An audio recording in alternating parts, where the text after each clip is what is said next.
এই যে সিটারি করে মাল নিয়ে গেছে 2100 টাকার মাছ নিছে।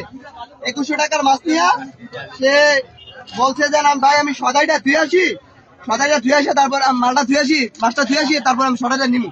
টাকা দেওয়া যায় না। আমরা যা দুইটা দুধের প্যাকেট আর পেঁয়াজ, আলু আর আলু আর টমেটো এগুলা ধুয়ে গেছে। বলছিলেন ভাই মালটা এনে ধুয়ে গেলাম, মাছটা আমি একটু ময়লা আছে সামনে, আমি দিয়ে মাছটা আমি টাকাটা দিতে আছি।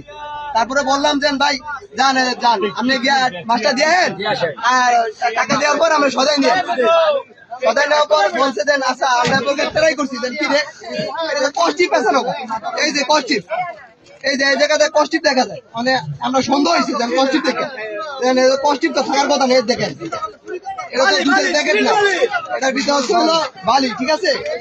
এই যে বালি দিছে। এখন এই দামুটা মাছ বাজারে একজন ধোকা দিয়া মাছের টাকা নিয়ে গেছে, ঠিক আছে?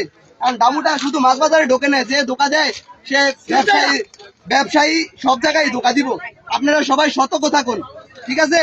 এই মাছ বাজার কোন, কাপড় পট্টি কোন, কসমেটিকের দোকান কোন, সবাই সতর্ক থাকুন। আরে আগে মাল টাকা দিব তারপর মাল দিবেন ভাই। সবার কাছে একটা আবদার রইলো, আগে টাকা পরে মাল।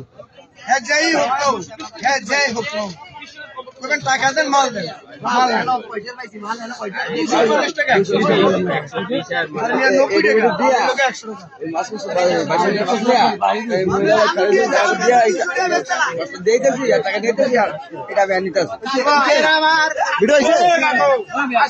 এই যে আমাদের জনসাধারণ, এই যে সবাই ভিড় করছে দেখছেন, এই যে সবাই ভিড় করছে।